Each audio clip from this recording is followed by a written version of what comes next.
And I called Raphael and I said, hey, I found out that you had this idea for a group. What is this? And he said, yeah, Ali and me and you and En Vogue and, you know, Tribe Called Quest and Tony. It just makes sense for us to come together and do this great idea. I was like, I am down. And yes, when do we start? Because I never wanted to leave En Vogue in the first place. Like I said, I didn't want to go solo. So it was better for me to be in the group situation. I felt protected. I had known Raphael since we were 16. So on my dad, Bay Area as well. Yeah. Bay Area, yeah, both of us. In fact, Denny and Tommy, Denzel Foster, Thomas McGora had the Tonys before they had En Vogue. Yeah. So I asked Raphael when I got in the group with him, I said, did Denny ever talk to you crazy, like tell you to shut the fuck up or go the fuck home? He's like, what? Oh, hell no. He's like, no, Denny never talked to us like that. The way that Denny talked to us in the studio was exactly that way.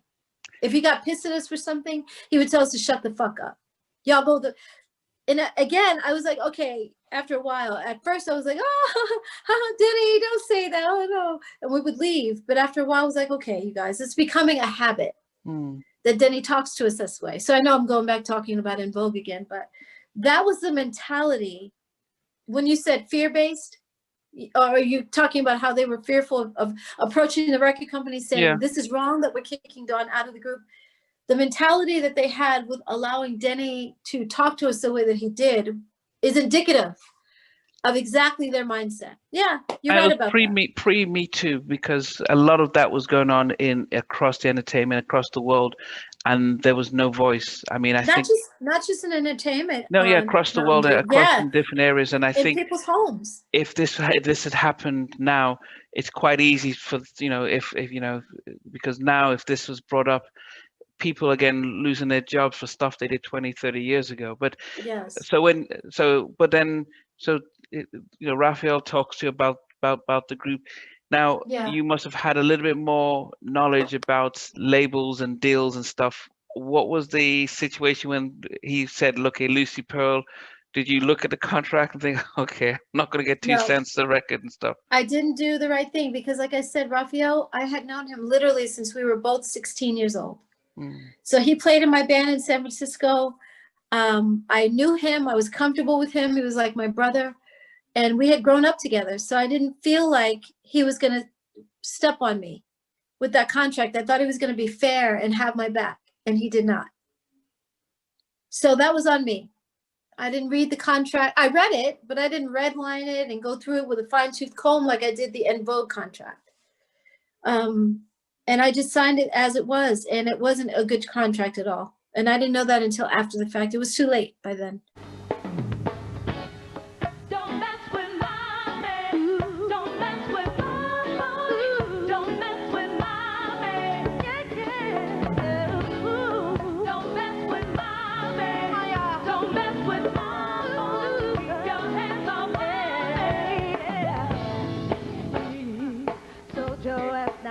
But twice, should've took his advice, love from man alone. You still drive back here every night. You're not up to time, and if your mind was wrong, 'cause you had your chance, and you lost a good man. I know, it's sad, thinking about what you had. If you what's wrong, keep that ass on my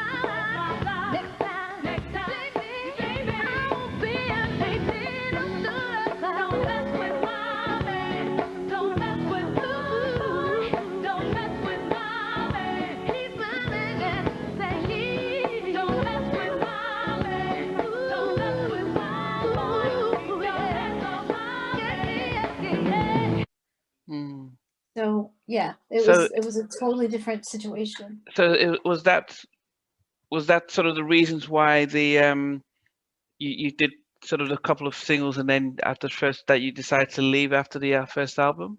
No, they kicked me out as well. Raphael didn't like the fact. No, so what? First of all, Lucy Pearl was I'm so tired. I'm trying to get the light right because the sun is going down. I apologize. Everybody's gonna be like, "Be still, be still." But Lucy Pearl from the very beginning was a one-off, and Raphael, you know, he just didn't like the fact that I was getting all the attention. And we were actually in London when the first time that I noticed his jealousy of me was in Vegas. We were here in Vegas, but I wasn't living here yet. And we were doing Sprite Night for the Billboard Awards, and so sorry. We were doing Sprite Night for the Billboard Awards. And I have to get near the plug so that this light stays on when the sun goes down. Oh my God, I'm so sorry. No, it's fine.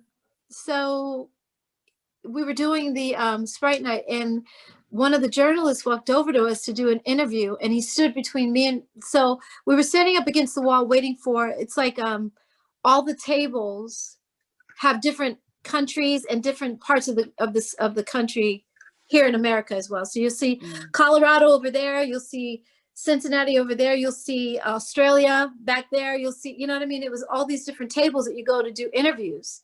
And you sit down at the table and you do an interview. And so we were waiting for our next interview, and a guy named Lee Bailey walks over to us, and he's an older man. So he's got on his hat that he always wears and his glasses, and he takes out a dictaphone out of his pocket.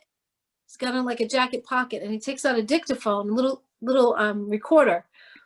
And he steps in between Ali. Ali was to my right and Raphael was to my left. And we were just standing there waiting.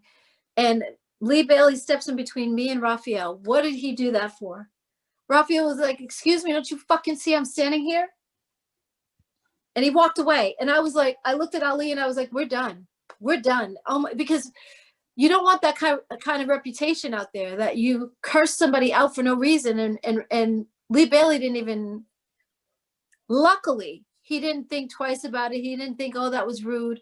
He might have been thinking it was rude, but he didn't care. You know what I mean? He kept going with us. And he was like, well, everybody wants to talk to Dawn Robinson, En Vogue. And he did the little, he did our interview right there, standing there with the little dictaphone with me and Ali, because Raphael walked away.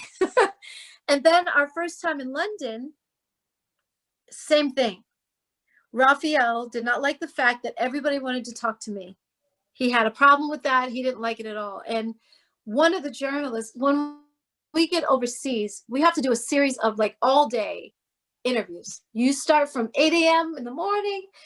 If you get a little time to eat breakfast, and then if you can eat a little lunch in between, but you're doing interview after interview after interview, because it's not like we're going to come overseas every other day. And you guys don't see us that often. So once we get there, whether it's Japan or London or wherever, Germany, they have a slew of interviews for us to do. So we were doing probably our 12th interview, and Raphael was tired of everybody all the journalists asking about me, asking me questions more than anybody else. And so it was our 5th interview that day. And the woman said, so Dawn, she kept asking me questions. And Raphael sat up, he was sitting on the couch, but he was leaning back, and he sat up and he said, what the fuck? Don't you see we're sitting here too? Like Ali and I, because I was sitting in the middle of, it was Raphael on the right, on my left, and Raphael, Ali on my right.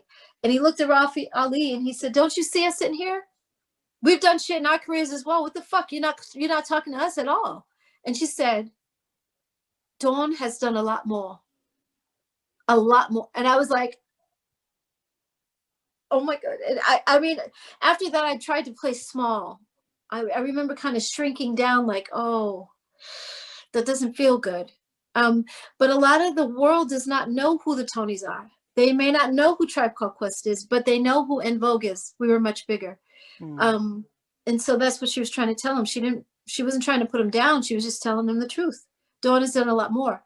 When we got to Germany, maybe 3 days later or so, all of Germany wanted to talk to Ali. Only Ali. It was a hip hop extravaganza. Like, I was like, oh my God, we got to go to lunch then. We're going to let him do his interviews by himself, because they loved hip hop there. It was a hip hop culture. And Ali was like, oh my God. He said, you guys know more about Tribe Called Quest than I do. I have to do my research. That's how much they want to talk to him. And I was like, see, Raphael, they don't want to talk to me and you. And I'm not upset about that. Like, this is Ali's thing. Let him have his moment. Why be jealous of him? Because they don't want to talk to us. It was childish.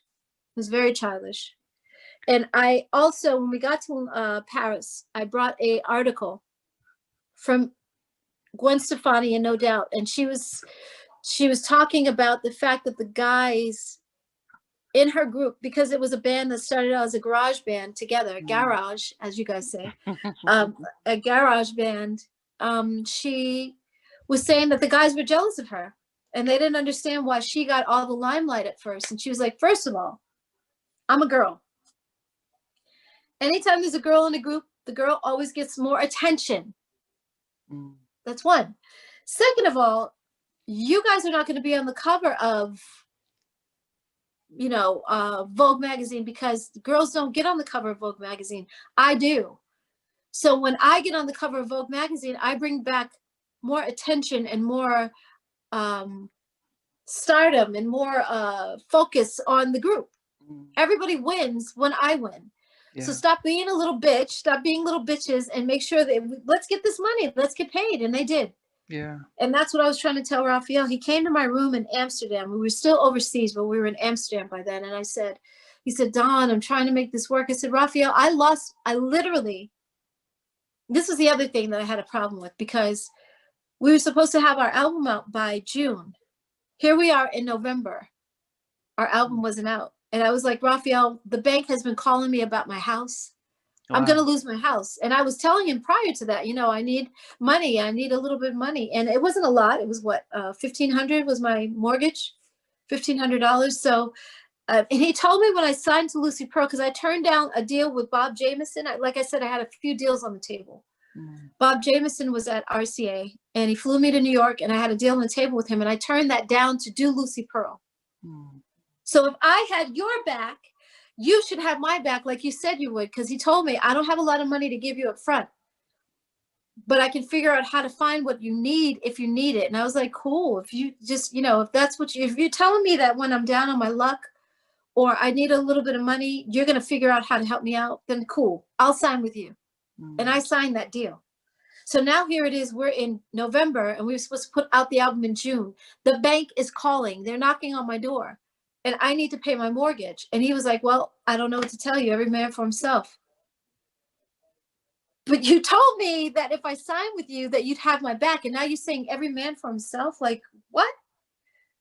He's like, yeah, we'll call the woman at Overbrook who was doing the soundtrack for Love and Basketball. Her name is Pilar, I forgot her last name. He said, call Pilar and let her know that you're going to do the soundtrack by yourself. I was like, Raphael, that is bad business beyond. That's like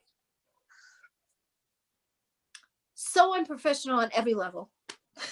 Yeah. You don't do that. Like, you just don't do that. If I call Pilar and tell her that I'm going to do the song by myself, she's going to be frantic.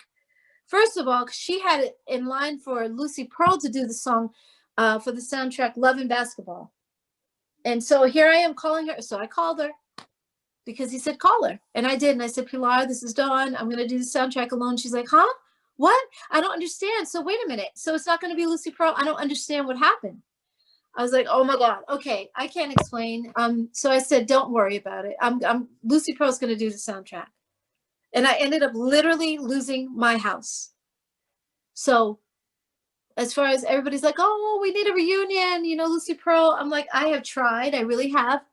I've given it a shot or two. We've had conversations. At one point, we were going to have Raphael, myself, and Q-Tip from Tribe Called Quest, because Ali was doing other projects. He didn't want to be a part of it. So he gave us his blessing, and we were going to do that with Q-Tip. And then after a while, it was just me and Q-Tip on the phone and no Raphael. And he said every now and then Raphael gets like this, he disappears. I'm like, this is bullshit. Like, we're supposed to be talking about a reunion or getting together to do a new project together as Lucy Pearl, and Raphael just doesn't show up. He doesn't call us. Like, I don't understand. And so I picked up the phone and I called Ali right then. And I was like, Ali, I'm watching these things about you guys on TV. He's like, oh, it's on again? He said, yeah, they came on one time before. We talked a little bit, and he said, Raphael wants you to call him. I was like, every time you tell me Raphael wants me to call him, I give you my number or him to call me, and he never calls. I said, so give him my number, have him call me. And then when we hung up, I was like, no, I lost my house. I lost my house with this man. Are you kidding me? I have nothing to say to Raphael. No. I'm not doing anything with him until he makes amends with me. He has to apologize. That's not a small thing. It's not like I lost a favorite pen that I had, or I left my wallet in his car, or a jacket that I left behind in his car. This is my house, meaning that my equity was affected, meaning that my, oh my God, the money that I put into the house, my equity, like I said, my down payment, I lost all of that. My credit is still affected to this day. My credit is affected. Yeah. So I said, until he makes amends and apologizes to me for that, I don't want to talk to Raphael about anything else. There's nothing we have to discuss. Yeah. So I'm sorry I talked a lot.